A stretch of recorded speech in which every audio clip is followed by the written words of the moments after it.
Tom Dillon, the Lifetime Liberal, and today is Wednesday, February 22nd, 2017. The title of this rant, the world and California are accelerating to a brighter and cleaner future. The U.S.? Not too much so. So a couple things struck me as I was reading some stuff the other day.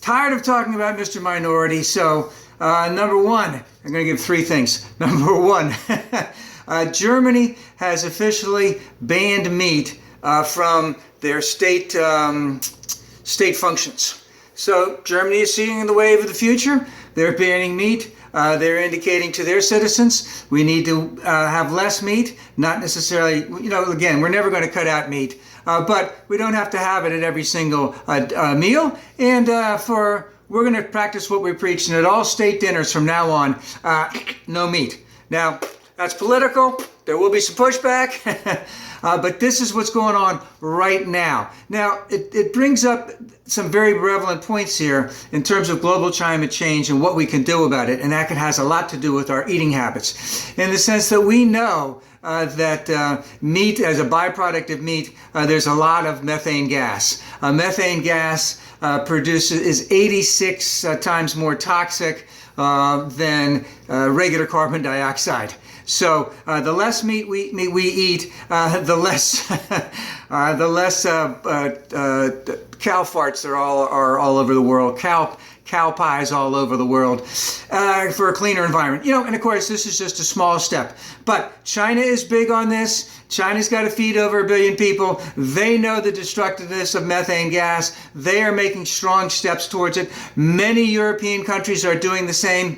U.S., the cattle industry and the packaging industry and the etc. No, they don't want that. They want to keep selling as much meat as possible. None of this stuff, meat at every meal. So not only does it add 86 more times, is methane 86 times more potent than carbon dioxide, but we also have to add into the fact, in terms of the amount of fuel that it takes, the amount of seed that it takes, or feed that it takes for cows, to get that to the cows, in terms of shipping, in terms of processing, in terms of refrigerating, in terms of freezing, all of that adds to our carbon footprint. And also, the more we eat animals, the more it adds to land and water degradation. And we've heard about the enormous amounts of land that have been burned off in Brazil so that they could do cattle, so we could have more Big Macs. So again, China, Germany, Western Europe, accelerating to the point, of course, we're never going to get rid of that eating animals, but accelerating to the fact that we don't have to have it all over the place. Another thing, number two, Norway, small country, only 5.5 million people. Currently, they get 37% of their cars are from renewable, are using renewable energy, electric cars. And they're looking to have all of the new cars in Norway, but within the next 8 years, to be electric. Now think of that. I had read somewhere, not that long ago, that by 2037, 20 years from now, all of the cars manufactured in the U.S. and around the world would be electric. And Norway is looking to do it in the next 8 years. Now again, the United States is lagging in this, way behind. Because remember, Norway is not only looking to have electric cars, they're looking to power their cars through renewable energies. Are they still going to have whatever they have right now, power plants? Yes, they're still going to have them. But they're going to accelerate wind energy, solar energy, geothermal energy, etc. So they are going after it. Now, of course, we also know that battery power, in terms of its storage capacity, has just accelerated in the last couple of years, which would also, again, make a good reason to be able to invest, to have more cars that are all electric. The United States isn't in the leaders of that. China is in the leaders. Western Europe are in the leaders. I know Tesla has made a big push for that. What do they have, a $5 billion plant?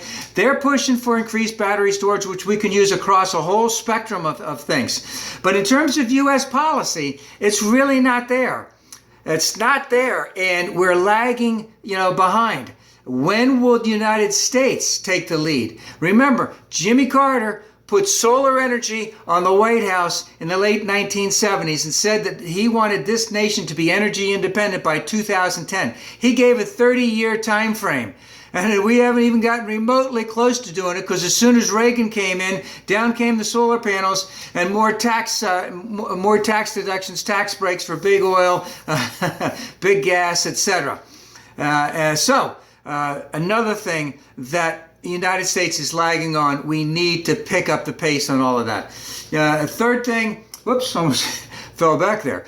Third thing on California, because I mentioned them, they're looking to have 100% of the electricity that they use in the state of California to come from renewables by the year 2045.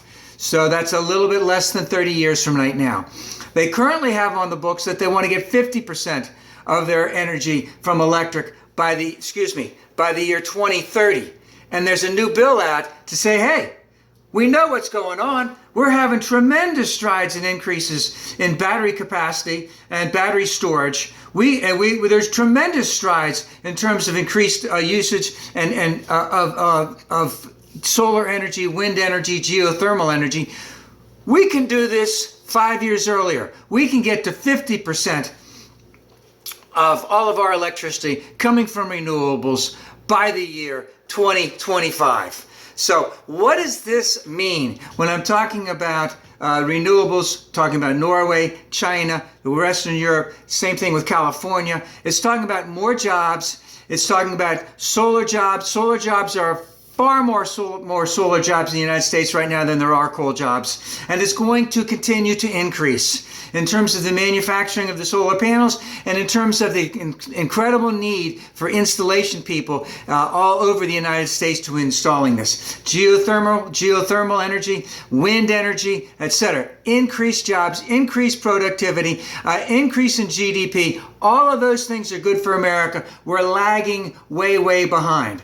And of course, with our carbon footprint, the cattle industry and the meat packing industry, more meat, methane gas, we don't give a fuck, because they only care about their bottom line. The current administration, and let's put it this way, all of the Republicans, let's just say from Jimmy Carter's time onward, all of them have basically said to the American people, because they don't care about increase in pollution. They don't care about increase in methane gas. They only care about themselves getting reelected and being beholden to big money. And if what was what Newt Gingrich said, we were all for dealing with global climate change until we realized that at some point in time, the government would have to take the lead on it, and we couldn't have that because we're small government people. So we can't admit that there truly is global climate change. The world is moving, the world is accelerating, the world is accelerating towards a brighter and cleaner future. California is one of those that's right in step with them.